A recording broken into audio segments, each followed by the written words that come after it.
Hello बच्चों।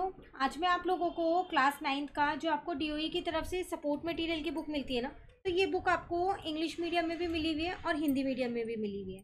इसमें हमने अपना चैप्टर नंबर 3 कोऑर्डिनेट ज्योमेट्री और हिंदी मीडियम में जिसे हम बोलते हैं निर्देशांक ज्यामिति ये स्टार्ट कर रखा है। लास्ट क्लास में हम लोगों ने क्वेश्चन नंबर 45 तक कर लिए थे, वो चैनल पर अपलोड है, आप वहाँ से कर सकते हैं। आज मैं आपको क्वेश्चन नंबर 46 से कराने वाली हूँ। देखो इसमें क्या कह रहे हैं, उस बिंदु के निर्देशांक लिखिए जिसकी x अक्ष तथा y अक्ष से लंबवत दूरी क्रमशः 5 और 3 इकाई है तथा वह बिंदु दूसरे चतुर्थांश में स्थित है। आपको एक बिंदु के निर्देशांक खुद से लिखने हैं। उसमें आपको दे रखा है कि x अक्ष और y अक्ष के जो है वो है 5 और 3 इकाई है।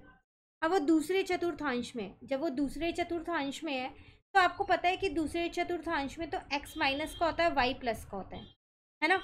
तो निर्देशांक बन जाएंगे आसानी से। चलिए पहले एक बार इंग्लिश मीडियम में और समझ लेते हैं, फिर आंसर लिखते हैं। If abscissa of any point is positive and question number 46 है ना। Write the coordinates of a point whose perpendicular distance from x axis is 5 unit and perpendicular distance from Y axis is 3 unit and it lies in second quadrant. कह रहे उस point के coordinates लिखो जिसका perpendicular distance x axis से तो 5 unit है और परपेंडिकुलर डिस्टेंस वाई एक्सिस से 3 यूनिट है, पर ये सेकेंड क्वाड्रेंट में लाई कर रहे हैं। तो अगर मैं यहाँ पर एक बार ये ग्राफ बना लूँ तो मुझसे कह रहा है एक्स एक्सिस से 5 यूनिट पे है, तो मान लो यहाँ कहीं 5 है तो यहाँ पर होगा 5 यूनिट यहाँ है, और वाई एक्सिस से 3 यूनिट पे है तो मैंने माना यहाँ 3 है तो ये 3 यूनिट हो गया। तो इसके कोऑर्डिनेट्स क्या आ जाएंगे, -3 और 5, क्योंकि ये सेकेंड क्वाड्रेंट में लाई कर रहे हैं तो इसलिए मैंने एक्स के आगे माइनस लगाया और वाई के आगे नहीं लगाया। ठीक है, चलिए नेक्स्ट क्वेश्चन 47 है आपके पास। In which quadrant will a point lie if both the coordinates are positive. अगर दोनों कोऑर्डिनेट्स पॉजिटिव होते हैं तो वो कौन से क्वाड्रेंट में लाई करता है, फर्स्ट क्वाड्रेंट में, क्योंकि उसी में तो दोनों पॉजिटिव होते हैं। ठीक है, हिंदी मीडियम में भी देख लेते हैं एक बारी। यहाँ पर आपसे कह रहे हैं यदि किसी बिंदु के दोनों निर्देशांक ऋणात्मक हो तो वह बिंदु किस चतुर्थांश में स्थित होगी। तो कौन से चतुर्थांश में होती है, फर्स्ट वाले में। क्लियर है। चलिए क्वेश्चन 48 है आपके पास। उस बिंदु के निर्देशांक लिखिए जहां पर दोनों अक्ष परस्पर प्रतिच्छेद होते हैं। प्रतिच्छेद का मतलब है आपस में कट होते हैं, तो मतलब मूल बिंदु की बात कर रहे हैं, तो 0 0 आ जाएगा, तो इसके निर्देशांक आ जाएंगे 0 0।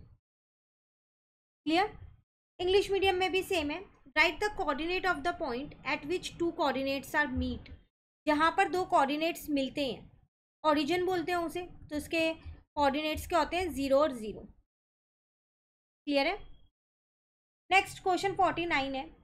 Right the coordinate of the point which lie at a distance of X axis from Y axis and Y unit from Y axis. कह रहे हैं उस कोऑर्डिनेट के पॉइंट्स लिखो जो एक्स एक्सिस से तो एक्स यूनिट पे और वाई एक्सिस से वाई यूनिट पे। क्लियर है।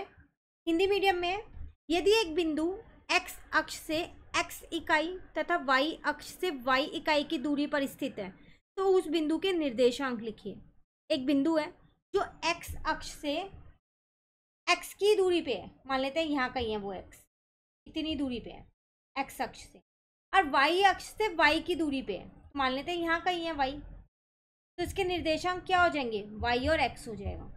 एक्स और वाई मत लिख देना, क्योंकि एक्स अक्ष से जो इकाई होती है वो वाई का कोऑर्डिनेट होता है और जो वाई अक्ष से इकाई होती है वो एक्स का होता है। इस चीज़ का आपको ध्यान रखना है। ठीक है, सेम यहाँ पर भी वाई और एक्स आ जाएगा। क्लियर है। चलिए क्वेश्चन नंबर 50 है। Find the coordinates of the point which lie on x axis.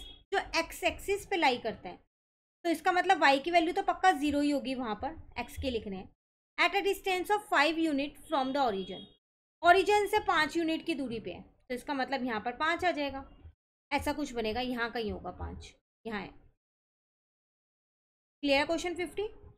Hindi medium में एक्स अक्ष पर स्थित उस बिंदु के निर्देशांक लिखिए जो वाई अक्ष से 5 इकाई की दूरी पे है। 5 इकाई की दूरी पे और एक्स अक्ष पे है।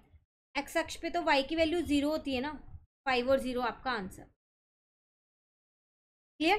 तो आज अगेन हमने 46 से 50 तक के क्वेश्चंस कर लिए हैं। डेली बेसिस पे 5 क्वेश्चंस कर रहे हैं, बस ये चैप्टर फिर कंप्लीट ही होने वाले हैं। 67 क्वेश्चन है इसमें, 2 या 3 क्लास में कंप्लीट हो जाएगा ये चैप्टर हमारा। मिलते हैं नेक्स्ट क्लास में आगे के क्वेश्चंस के साथ। ऊपर के जितने क्वेश्चंस है चैनल पे अपलोड है, सेपरेट प्लेलिस्ट बनी है, वहाँ से कर लेना। प्लस इस बुक का चैप्टर 1, चैप्टर 2 और चैप्टर 10 ऑलरेडी अपलोड हो चुका है चैनल पे। साथ के साथ प्रैक्टिस टेस्ट पेपर भी अपलोड हैं चैनल पे, तो आप उन्हें ज़रूर करके जाइएगा। ठीक है, थैंक यू।